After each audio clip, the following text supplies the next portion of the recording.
가버나움 이야기, 나인성 이야기, 곧 하나님의 나라를 이루시는 예수 그리스도의 사역을 우리는 그동안 이제 이렇게 누가복음 7장에서 배웠습니다. 그리고 이제 오늘은 바리새인 시몬에 대한 이야기입니다. 우리는 잘 알고 있죠. 벌써 이제 시몬 누구요? 우리 이야기를 항상 하고 있다는 겁니다. 언제요? 2000년 전 그때요? 아니 지금 지금 시몬인 우리와 예수님과의 관계를 지금 얘기하고 예수님이 우리에게 무엇을 깨달아 알게 해주시는가를 이제 보여주시는 겁니다. 그래서 오늘의 말씀의 주인공은 누구냐? 시몬이라는 바리새인이다. 누구? 우리라는 바리새인이다. 그러니 성경을 바라보고 있는 우리들은 어떤 자의 입장에서 지금 이 성경의 본문을 바라봐야 되느냐? 바리새인 역할을 하고 있는 이 시간만큼은 바리새인이 된 나를 바라보는 겁니다. 은혜 아래에 있는 내가 아니라 바리새인 짓을 하고 있는 나를 지금 바라보면서 그 심정으로 오늘의 본문을 읽으면 된다. 자, 바리새인인 시몬이 초청을 했습니다. 예수님을. 왜 초청을 했어요? 훌륭하시니까. 멋지다고, 아주 훌륭한 분이라고, 저분만이 진정한 선지자라고 소문이 쫙 났으니까 대접하고 싶은 겁니다. 우리들의 마음이죠. 우리도 능력만 된다면 훌륭한 신분을 초청하고 싶지 않습니까? 대통령이라도 초청하고 싶지 않습니까? 얼마나 영광입니까? 그래서 바리새인이 예수님을 초청했습니다. 그런데 왜 성경이 바리새인이 예수님을 초청한 이 내용을 기록해 놓았느냐? 우리를 제대로 바라보게 하기 위해서다. 바리새인이 누구냐? 세상의 본이 되고 싶어하는 자들이다. 세상이 볼 때 참으로 훌륭한 사람이다. 옳은 길을 걷고 있는 사람이다. 올바른 일을 목숨을 걸고 하고 있는 사람이다. 의의 길을 걷고 있다고 생각하는 자이다. 세상의 모든 좋은 것들은 다 얘기해도 될 만한 그런 부류 사람이다. 그런데 하나가 빠졌다. 딱 하나가 빠졌다. 무엇이냐? 그 사람에게는 하나님의 은혜라는 게 없다. 바리새인은 하나님의 은혜라는 것이 없는 자들이다. 너무 좋은데, 너무 훌륭한데, 버릴 것이 하나도 없는 자들인데 은혜가 없는 자들이다. 하나님의 은혜라는 것이 무엇인가를 모르는 자들이다. 바리새인이다. 누구? 지금 우리. 은혜를 모르는 우리. 그래서 은혜를 모르는 우리가 되어서 오늘의 본문을 바라보게 된다. 그래서 시몬은 누구냐? 참으로 바르게 이 땅을 살아가고 있고 또 그렇게 살고 싶어하는 자이지만 그 삶에나 하나님의 은혜가 담겨 있지 않는 자의 대표다. 우리다. 그래서 하나님 오늘 본문을 통해서 열심히 신앙생활을 하면서 이 땅을 살아가고 있는 시몬이라는 우리에게 신앙의 근원이라는 것은, 신앙의 가장 근원이 되는 것은 지금 네가 알지 못하고 있는 그 무엇이야? 무엇? 은혜. 신앙의 가장 근원이 되는 것은 은혜야. 우리의 신앙을 바라보십시오. 지금 우리가 어떤 신앙생활을 하고 있는지를 한번 바라보십시오. 그 은혜를 드러내면서 신앙생활을 하고 있는 나인지 아니면 율법, 곧 무엇이 옳으냐를 드러내면서 살아가고 있는 나인지 이렇게 물으면 당연히 우리들은 은혜를 드러내면서 살아가고 있습니다. 이렇게 얘기를 합니다. 그러나 선악과를 먹었다는 것은 옳음을 드러내면서 사는 거다. 이게 선악과를 먹었다는 뜻입니다. 나의 옳음이 드러나는 삶을 사는 자, 선악과를 먹은 자다. 성경은 선악과를 먹은 자에서 시작을 하는 겁니다. 우리는 선악과를 먹은 자로 시작을 하는 겁니다. 그래서 선악과를 먹은 자가 이 율법에서 벗어나 은혜를 바라보게 되는 과정을 성경은 기록을 해놓고 있다는 겁니다. 그러니 지금 우리는 누구냐? 선악과를 먹고 무엇이 옳으냐? 나의 의로 살아가고 있는 나에게 하나님의 은혜가 다가오고 있는 겁니다. 이게 우리의 삶입니다. 그래서 우리의 마지막은 어떤 모습이냐? 은혜만 나에게 주어져 있는 내가 되는 겁니다. 내가 소유하고 있는 모든 옳음이라는 것은 나의 마지막이 되면 다 우리가 내던져버리는 겁니다. 왜? 그리스도인이기 때문에.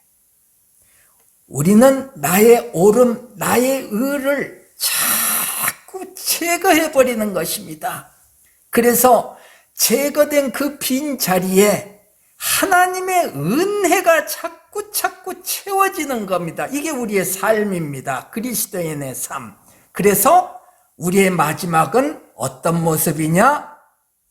나의 의, 나의 옳음은 다 제거되고 오직 하나님의 은혜만이 가득 차 있는 나를 발견해내는 겁니다. 그날에 언제? 꼴깍꼴깍 하는 그때. 잘 기억하세요. 이게 신앙인의 삶이라는 겁니다. 자꾸 은혜가 채워지는 겁니다. 그런데 내 마음 안에 빈 공간이 없으면 어떻게 은혜가 채워지겠어요? 내 안은 단단한 나의 의로 가득 채워져 있는 겁니다. 그 나의 의를, 나의 살점과 함께하고 있는 나의 의를 띄어내는 겁니다. 뭘 띄어내요? 살점을 띄어내는 겁니다. 얼마나 고통스럽겠습니까? 그래서 하나님은 이 고통을 우리에게 허락해 주시는 겁니다. 여러분들 인생이 왜 고통스러워요? 나의 의라는 살점을 띄어내는 거니까요. 사람마다 그 방법이 다 다릅니다. 어떤 살점을 띄어내느냐입니다. 그래서 각각의 고통이 우리에게 주어지는 겁니다. 그것을 띄어내어 그 빈자리에 은혜를 채우신다. 이것이 우리의 하나님이다. 그래서 험난한 세월을 살았는데 그 꼴깍꼴깍하는 그 상황 속에서 하나님을 향한 찬양이 올라오는 겁니다. 와, 예수가 나를 반기러 오셨다. 어디서 외쳐요? 삐쩍 마른 노인이 곧 죽으려고 하는 그 침상에서 외치는 겁니다. 예수가 나를 반기러 오셨다. 은혜 아래에 있는 자가 그런 외침을 할 수가 있다는 겁니다. 어떻습니까, 여러분들? 여러분들의 마지막이 그 모습이어야 되어야지. 대궐과 같은 집에서 호의호식하면서 그걸 추구하면서 살다가 아이고 아까워. 이제 내 손에는 남은 것이 아무것도 없네. 빈몸으로 가네. 그러실 겁니까?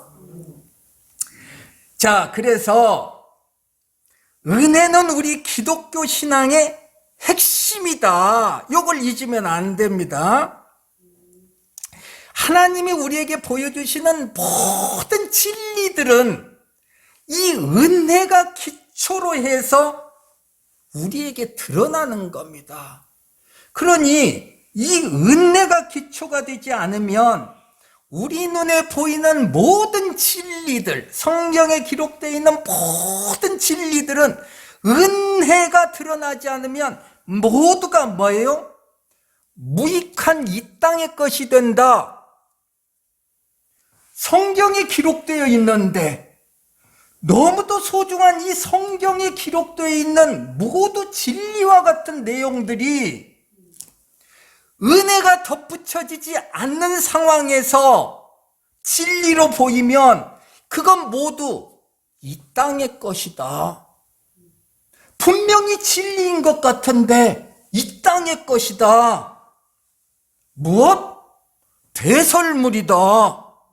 너무도 귀한 말씀인데 은혜가 거기에 담겨 있지 않으면 똥이다. 무시무시한 이야기 아닙니까? 하나님의 말씀을 똑 띄어가지고 집 가장 잘 보이는 곳에 딱 붙여놨습니다. 그런데 그 말씀에 내 마음속에 은혜가 담겨 있지 않으면 저건 배설물이다. 내 집 중앙에 딱 기록해 놓은 그 하나님의 말씀이 배설물이 되어버리는 겁니다. 그래서 은혜가 기초가 돼야 된다. 우리의 신앙은. 오늘 이 귀한 이 시간에 하나님이 우리에게 이 본문을 주시는 겁니다. 그래서 자, 바리새인 시몬이 예수님을 초청했습니다. 왜 초청했어요? 귀한 말씀을 듣기 위해서, 진리의 말씀을 듣기 위해서 초청을 했죠. 그런데 예상치 못한 일이 벌어졌어요. 초청하지 않은 여자 한 사람이 온 겁니다. 혹시나 예수님이 초청했을까요? 성경에는 기록이 되어 있지 않습니다. 하여튼 이 예수님을 초청한 시몬은 잘 모르는 여자입니다. 근데 성경은 이렇게 기록을 해놓고 있습니다. 그 여자에 대해서 그 동네에 죄를 지은 한 여자가 있어. 이 여자가 찾아온 겁니다. 그 동네에 살고 있는 사람들은 누구이든지 간에 그 여자를 딱 보면 죄인이라 생각하는 자입니다. 죄를 지은 자입니다. 신분이 죄인이다. 그런 얘기입니다. 이스라엘에서 신분이 죄인인 사람은 두 부류가 있습니다. 남자는 세리, 여자는 창녀. 딱 두 부류가 있습니다. 그래서 그 두 부류에 해당되는 사람은 무조건 죄를 지은 자, 죄인 이렇게 되는 겁니다. 그래서 예수님이 죄인을 설명할 때에 세리와 창녀를 등장시키는 겁니다. 그래서 나는 이 죄인을 부르러 왔다. 나는 영혼의 의사다. 이 죄인을 치유하러 왔다. 그래서 예수님은 세리와 창녀를 초청하시는 분이라는 겁니다. 왜? 의사니까 치유하기 위해서.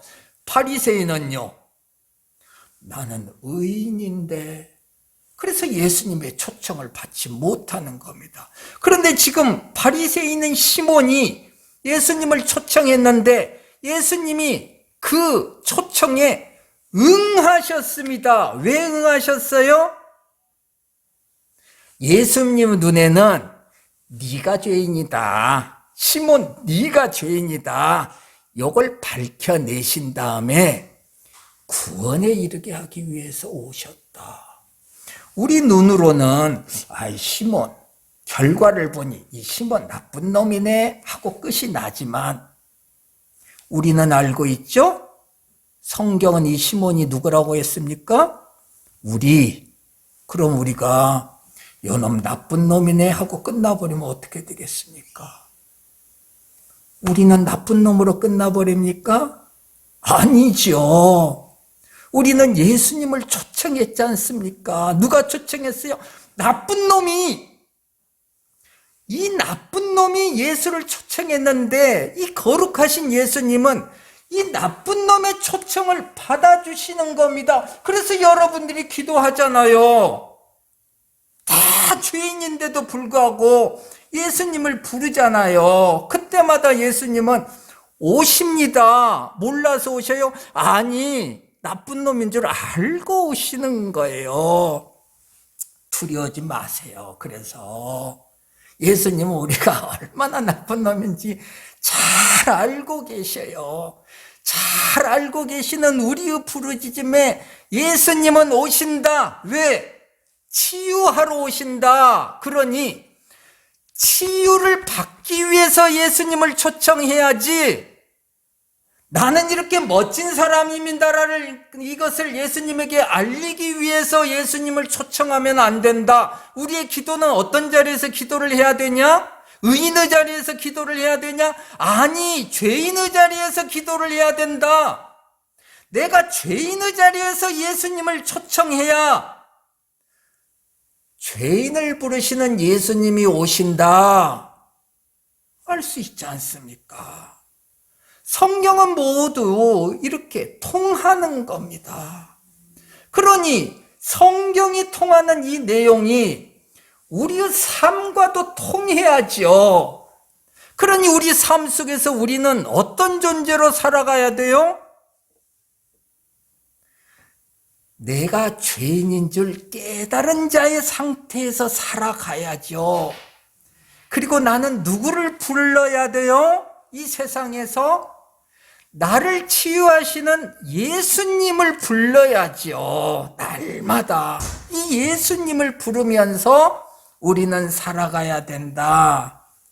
이렇게 죄인의 자리에서 예수를 부르는 내가 돼야 된다. 자, 오늘 예수님이 이 죄인을 부르셨습니다. 이 죄인이 예수님에게 오시는데, 이 여인이 예수님에게 왔는데 향유를 들고 왔더라. 그래서 울면서 그 눈물로 예수님의 발을 적시더라. 눈물이라는 것은 우리의 감정 속에 가장 순수한 것입니다. 눈물은. 그래서 세상에서는 이 눈물을 가장 가치 있는 감정이라고 표현을 하고 있는 겁니다. 눈물을 볼 때마다 참 순수한 가치 있는 것이다, 이렇게 표현을 하고 있습니다.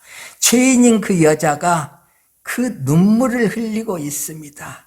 죄인이지만 그 사람에게 있어서만큼은 가장 순수하고 가치 있는 것을 지금 흘리고 있는 겁니다. 무엇에 대한 감정이에요, 지금? 용서받은 것에 대한 감정을 그렇게 표현을 해내고 있습니다. 그러니 이 여인은 이미 용서를 알고서 예수를 찾아오고 있는 겁니다. 그래서 성경에서는 그 여인을 전혀 초청한 내용이 없는데 여인은 자신 있게 예수를 방문하는 겁니다. 왜요? 내가 용서받은 자라는 것을 알고 있는 자는 형식적인 예수 초청이 필요 없습니다. 그 자는 무조건 예수님을 자기가 원하는 만큼 초청받아 낼 수 있는 자입니다. 우리가 얼마나 예수를 쉽게 만날 수 있느냐는 오늘 이 본문에서 우리가 알 수가 있습니다. 내가 얼마나 용서를 받았는가를 알고 있는가, 이것입니다. 내가 용서를 알고 있다면 나는 언제라도 예수님을 만날 수 있는 자입니다. 그래서 아무도 초청한 것 같지 않은데 이 여인은 예수님에게 오는 겁니다. 예수님이 절대로 나가라고 하지 않습니다. 용서받은 자의 감정이 지금 눈물의 모습으로 드러나고 있는 겁니다. 그 눈물이 예수 발에 뚝뚝 떨어집니다. 발은 그 사람의 신체 중에 가장 더럽혀지기 쉬운 곳입니다. 이 더럽혀지기 가장 쉬운 이 발에 여인의 가장 깨끗하고 가치 있는 것이 떨어집니다. 예수님의 가장 더러운 것과 이 여인의 가장 깨끗한 것이 맞닿았습니다. 이 자리에 이 여인이 입을 맞춥니다. 머리털로 그 눈물을 닦아냅니다. 머리털이 뭐예요? 권위를 나타내는 겁니다. 그 사람의 권위를 나타내는 겁니다. 그런데 그 권위로 가장 더럽혀지는 예수님의 발을 닦는다. 나의 권위, 나의 가치는 다 내려놓는다. 몽땅 내려놓는다. 그 발에 입을 맞춘다. 나는 당신의 팔 아래 있는 자입니다. 나의 가장 가치 있고 깨끗한 것도 당신에 비하면 당신의 발에 때만 또 못합니다. 요런 나를 용서해 주셨습니까? 요 용서를 알고 있으니 초청받지 않은 것 같은데도 마음껏 예수를 방문할 수 있는 겁니다. 이게 여인입니다. 창녀. 그 발에 여인이 향유를 붓습니다. 이 향유가 무엇입니까? 사복음서에는 다 이 여인의 향유 이야기가 나옵니다. 그런데 다른 복음서의 모든 내용들은 이 향유가 뜻하는 것은 예수의 죽음을 지금 예표하고 있는 겁니다. 그런데 지금 이 누가복음에서만큼의 이 향유는 뭐냐? 오로지 가치를 표현하고 있습니다. 어떤 가치요? 가장 귀한 가치. 이 여인에게 있는 가장 귀한 가치를 쏟아 부어버리는 겁니다. 이걸 세상에서는 뭐라고 말하냐면 허비했네 그럽니다. 너 왜 쓸데없이 허비를 했어? 이 귀한 것을, 이렇게 가치 있는 것을 왜 허비했어? 가치를 얘기하는 겁니다. 향유는. 그런데 이 가치를 예수의 발에 쏟아 붓습니다. 뭘 뜻해요?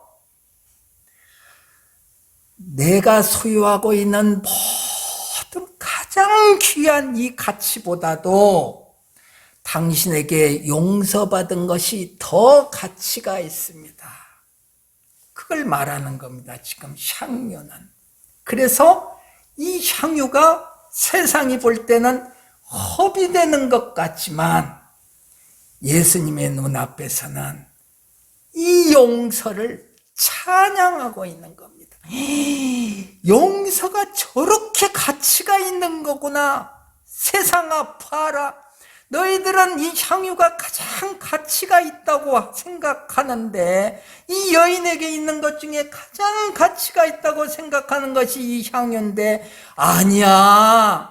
하늘에서 보니 이 향유는 배설물이야. 용서가 더 가치가 있는 거야. 지금 하늘에서 그 찬양을 하고 있는 겁니다. 야, 세상의 가치를 다 버렸구나. 용서를 이 세상의 그 어떤 그 가치보다도 더 귀하게 여기는구나. 이 여인이 바로 그 여인이구나. 그래서 이 여인의 이름이 지금 우리들에게까지 지금 계속 전해지는 겁니다. 이 여인이 행한 이 일이 지금까지 전해지는 겁니다. 예. 무엇이 더 가치가 있느냐를 확인시켜주는 겁니다. 하나님의 은혜를 알고 있는 자였더라. 그저 용서받은 그 일에 감격하여 자기의 모든 가치를 부인하고 있더라. 그런데 은혜를 경험하지 못한 바리새의 눈에는 너무 생소한 모습이죠. 그래서 그 눈에는 그 여인이 여전히 죄인으로만 보입니다. 그래서 39절에 시몬이 이렇게 말합니다. 이 사람이 만일 선지자라면 자기를 만지는 이 여자가 누구며 어떠한 자 곧 죄인인 줄 알았으리라 하거늘. 이스라엘의 관습은 부정한 자가 자기 몸을 대면 그 사람도 부정한 자가 됩니다. 선지자라면 그 여인이 부정한 자라는 것을 보지 않아도 알 겁니다. 선지자라면, 선지자니까. 그런데 모르는 것 같아? 그 여자가 손을 대도 가만히 있네? 이상하네? 선지자가 아닌가? 이상하네. 지금 요겁니다. 요 상황입니다. 지금 시몬은 율법으로만 세상을 보고 있는 겁니다. 무엇이 옳은가? 이것이 옳은가? 저것이 옳은가? 그래서 자기를 구원하러 오신 예수님조차도 이 율법으로 옳은지 그른지로 판단을 하고 있는 겁니다. 선지자가 아닌가? 예수님이 시몬에게 말합니다. 시몬아, 내가 네게 이를 말이 있다. 그러면서 많이 빚진 자가 있고 조금 빚진 자가 있다. 그런데 그 누가 이 빚을 다 탕감해 줬다. 누가 그를 더 사랑하겠느냐? 은혜를 모른다는 것은 예수를 사랑하지 않는다, 그 뜻입니다. 구원과는 상관이 없게 되는 겁니다. 이렇게 은혜가 중요합니다.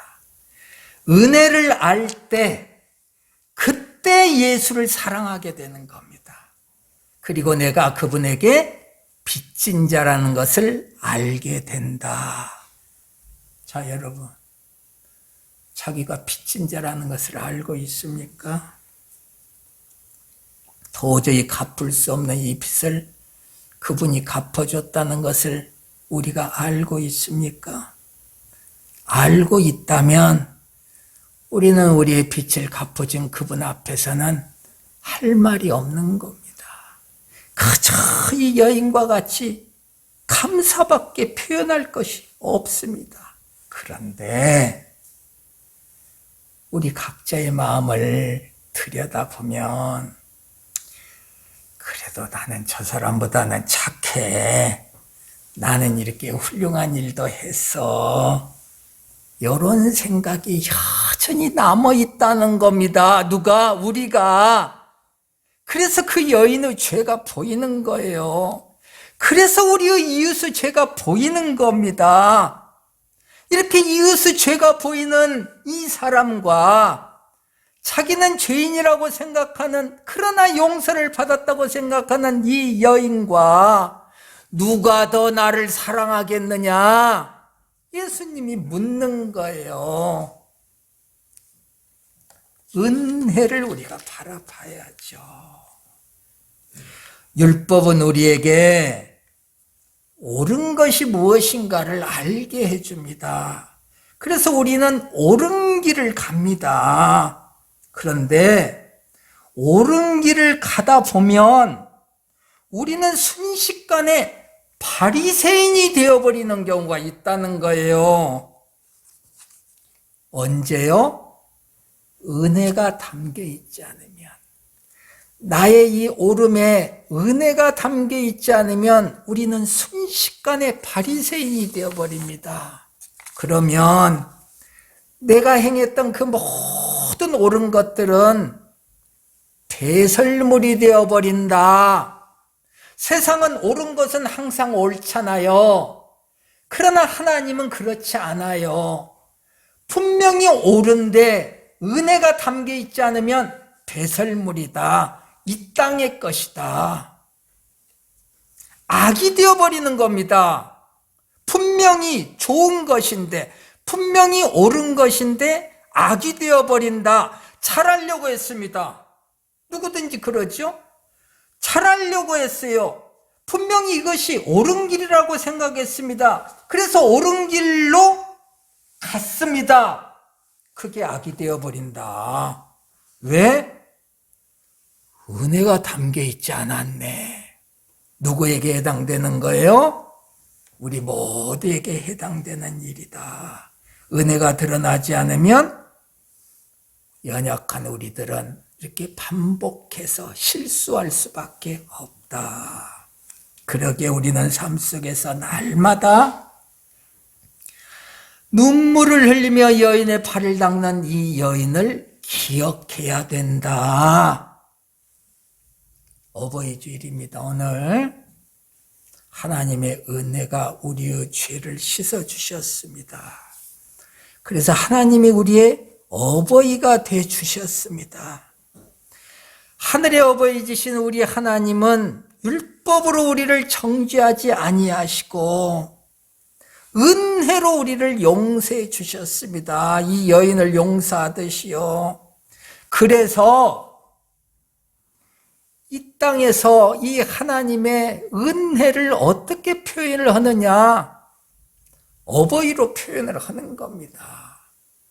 그래서 우리의 어버이는, 우리 아버지 어머니는 우리를 율법으로 다스리지 아니하시고 은혜로 다스리잖아요. 은혜로 우리 아버지 어머니는 우리를 다스려 왔습니다. 이 은혜를 어버이날인 이날 기억해라. 어버이의 삶을 살아내라. 하나님이 어버이로 너를 대했다. 그러니 너도 어버이로 너희 자식을 대하고 어버이로 너희 이웃을 대해라. 하나님의 이 은혜가 율법을 감싸고 있습니다. 항상 하나님의 율법은 이 은혜로 감싸져 있습니다. 율법을 율법 자체로 바라보면은 그건 비수가 되어버리는 겁니다. 율법은 하나님의 은혜가 감싸고 있는 겁니다. 이걸 우리가 기억하셔야 됩니다. 그래서 감싸진 율법으로, 이 은혜로 감싸진 율법으로 이웃을 대하기를 바랍니다. 옳은 길을 가야죠. 옳은 말을 해야죠. 우리 이웃들에게. 그러나 이 옳음이 항상 하나님의 은혜로 감싸진 옳음을 드러내야 된다. 오늘 하나님이 우리 모두에게 주신 진리의 말씀입니다. 주님 감사합니다.